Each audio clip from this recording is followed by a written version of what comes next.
അപ്പോൾ ഇതൊക്കെ നമുക്കിങ്ങനെ ഊറ്റം കൂടുന്ന ആവേശമാണ്. പക്ഷേ നമ്മളെന്നാൽ നമ്മുടെ കാര്യം തിരിച്ചറിയാൻ പഠിക്കുന്നത് ആദ്യം പഠിക്കും. ഇത് അപ്പോൾ നമ്മൾ പെട്ടെന്ന് എന്ത് ചെയ്യുക? അത് മർത്തോമയല്ലേ എന്ന് പറഞ്ഞ് ചുരുങ്ങുകയാണ്. മർത്തോമയാണ് കേരളത്തോട് ഏറ്റവും നല്ലൊരു സുവിശേഷം പറഞ്ഞത്. എത്ര നല്ല ആളുകളെ നമുക്ക് തന്നു. മലയാളിക്ക് എത്ര ശ്രേഷ്ഠന്മാരായ ദൈവാസന്മാരെ തന്നൊരു സ്ഥാപനമാണ് മർത്തോമാ സഭ. ആ മർത്തോമാ സഭയാണ് നമുക്ക് ഇവിടെ മാനസാന്തര സന്ദേശം ശരിക്കും പ്രസംഗിച്ച സാധു കൊച്ചുനിദേശി പോലുള്ള ആൾക്കാരെ തന്നത്. തോട്ടാനന്തരം നമ്മളിങ്ങോട്ട് കണ്ട ആരെയാണ്? അത് കഴിഞ്ഞാൽ ഉടൻ നമ്മൾ കണ്ടത് നമ്മുടെ KV സൈമൺ സാറിനെയാണ്. ഞാൻ പല കാര്യങ്ങളും സൈമൺ സാറിനെ വിയോജിക്കുന്ന ഒരാളാണ്. പക്ഷെ സ്നാനം തറപ്പിച്ച് മലയാളക്കാരോട് പറഞ്ഞ് പഠിപ്പിച്ച ആളാരാണ്?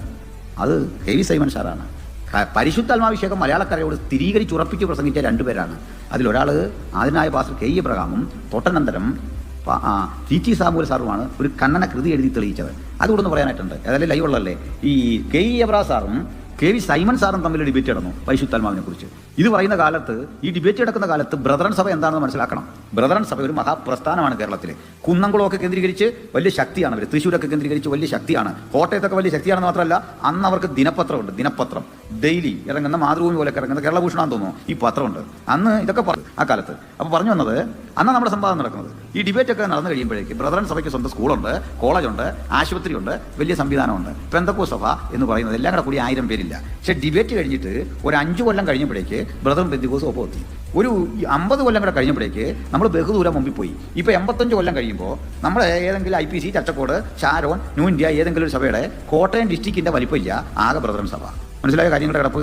ആകെ ഡിസ്ട്രിക്റ്റ് നമ്മൾ ഒരു സഭ എടുത്താൽ മതി. നമ്മുടെ ഷാരോ മാത്രം എടുത്താൽ മതി, ചർച്ചക്കോട് എടുത്താൽ മതി, IPC എടുത്താൽ മതി, നമ്മുടെ ന്യൂ ഇന്ത്യയുടെ ചർച്ചക്കോട് എടുത്താൽ മതി. അതിൻ്റെ കോട്ടയം ജില്ലയിലെ ഒരു സഭയുടെ ഒരു ഡിസ്ട്രിക്റ്റിൻ്റെ വലിപ്പം ഇല്ലാതെ അത് ചെറുതായിപ്പോയി.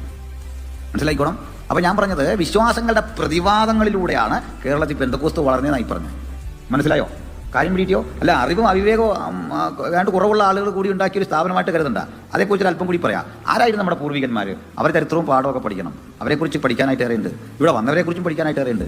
അതിൽ നമ്മുടെ അന്നത്തെ പൂർവികരുടെ ചരിത്രം എടുക്കുക, നമ്മുടെ പാസ്റ്റർ KE എബ്രഹാം എടുക്കുക, പാസ്റ്റർ ART അതിശയത്തെ എടുക്കുക, ചർച്ചക്കോടിൻ്റെയൊക്കെ ആരംഭകാല പ്രവർത്തനം പാസ്റ്റർ PV സ്വാമിൻ്റെ പിതാവ് അവർ, അതിനുശേഷം നമ്മുടെ പാസ്റ്റർ TG ഉമ്മനെ എടുക്കുക, ഷാരോണിലെ ഡോക്ടർ PJ തോമസ്, അദ്ദേഹം അന്ന് സെക്കുലർ PhD ഉള്ള ആളാണ്, അവരെയൊക്കെ എടുക്കുക. ഒരു വലിയൊരു നിര.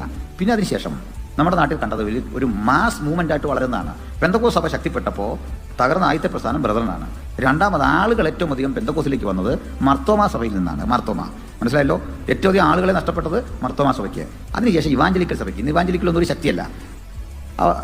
വൻതോതിൽ ഈഴവ സമൂഹം പെന്തക്കോസ്ത് സഭയിലേക്ക് വന്നു. കാനനയ സമൂഹം വൻതോതിൽ പെന്തക്കോസ്ത് വിശ്വാസം സ്വീകരിച്ചു വന്നു.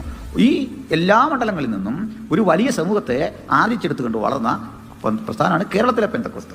അതിൽ ഒരു